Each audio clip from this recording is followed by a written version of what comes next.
Hello friends, welcome back to my channel. இன்றைக்கி நம்ம ஒரு சூப்பரான ரெசிபி தாங்க பார்க்க போகிறோம். Chicken gravy without oil and வாட்டரை எப்படி குக் பண்ணுறதுன்னு பார்க்கலாம். வாங்க வீடியோக்குள்ளே போகலாம். இப்போ ஸ்டவ் ஆன் பண்ணி கடாய் வச்சு கடாய் சூடான உடனே ஆனியன் ஆட் பண்ணிடலாம்.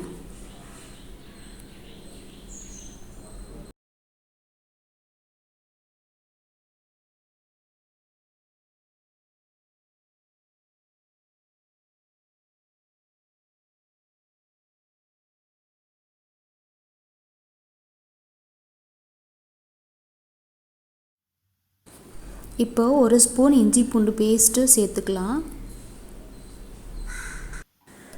நான் இன்றைக்கி நான்ஸ்டிக் கடாயில் தாங்க செய்கிறேன். உங்கள் வீட்டில் என்ன இருக்கோ அதை நீங்கள் யூஸ் பண்ணிக்கலாம். பட் கொஞ்சம் ஸ்டிக் ஆகும். இஞ்சி பூண்டு பேஸ்ட்டு போட்டு நீங்கள் வதக்கும் போது கொஞ்சம் ஸ்டிக் ஆகும். நீங்கள் சிக்கன் ஆட் பண்ணோன்னே அது பேலன்ஸ் ஆகிக்கும். நம்ம டார்கெட்டே பார்த்திங்கன்னா எண்ணெயும் தண்ணியும் ஆட் பண்ணாமல் செய்யணுன்றது தான். ஸோ அதனால் கொஞ்சம் ஸ்டிக் ஆகிறதுனால ப்ராப்ளம் இல்லை. இப்போது நம்ம வாஷ் பண்ணி வச்சுருக்கிற 1/2 kg சிக்கனை இதில் சேர்த்துடலாம். வெயிட் லாஸ் பண்ணணுன்னு நினைக்கிறவங்க கண்டிப்பாக இந்த ரெசிபி ட்ரை பண்ணி பாருங்கள். உங்களுக்கு நல்ல ரிசல்ட் கிடைக்கும். சப்பாத்தி இட்லிக்கு இது நல்ல ஒரு காம்பினேஷனாக இருக்கும். இப்போ நம்ம சிக்கனை நல்லா கிளறி விட்டுடலாம். தண்ணியும் எண்ணெயும் எதுவுமே சேர்த்துடாதீங்க. ஏன்னா அதை நீங்கள் ட்ரை பண்ணி பார்த்தீங்கன்னா தான் உங்களுக்கு புரியும்.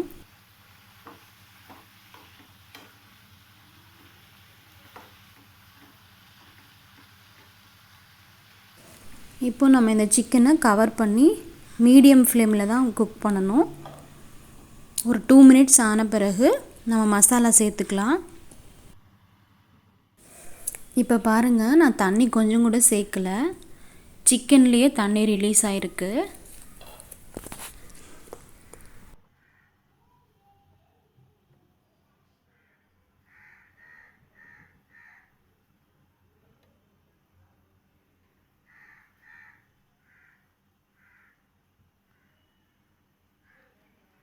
இந்த ஸ்டேஜில் மசாலா ஆட் பண்ணிக்கலாம். மஞ்சத்தூள் 1/2 teaspoon போட்டுக்கலாம். மிளகாத்தூள் 1 ஸ்பூன் போட்டுக்கலாம். சிக்கன் மசாலா 2 ஸ்பூன் ஆட் பண்ணிக்கலாம்.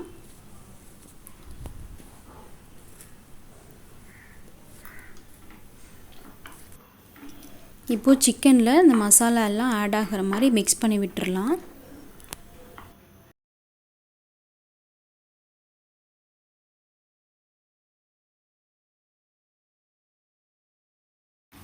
சிக்கனில் மசாலா மிக்ஸ் ஆன பிறகு நம்ம ஒரு தக்காளி ஆட் பண்ணிக்கலாம்.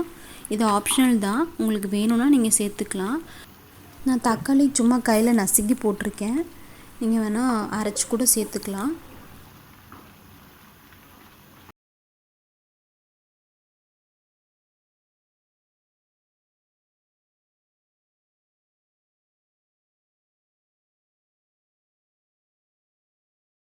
இந்த ஸ்டேஜில் உப்பு 1 ஸ்பூன் ஆட் பண்ணிக்கலாம். உங்கள் டேஸ்ட்டுக்கு தகுந்த மாதிரி நீங்கள் உப்பு சேர்த்துக்கலாம்.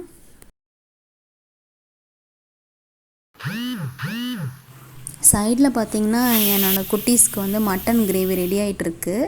நான் அதை இன்னொரு வீடியோவில் உங்களுக்கு ஷேர் பண்ணுறேன். இப்போது கிரேவிக்கு தேவையான எல்லாமே ஆட் பண்ணியாச்சு.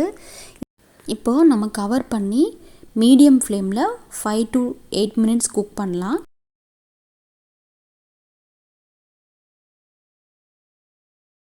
பாருங்கள், சூப்பரான சிக்கன் கிரேவி ரெடி ஆயிடுச்சு.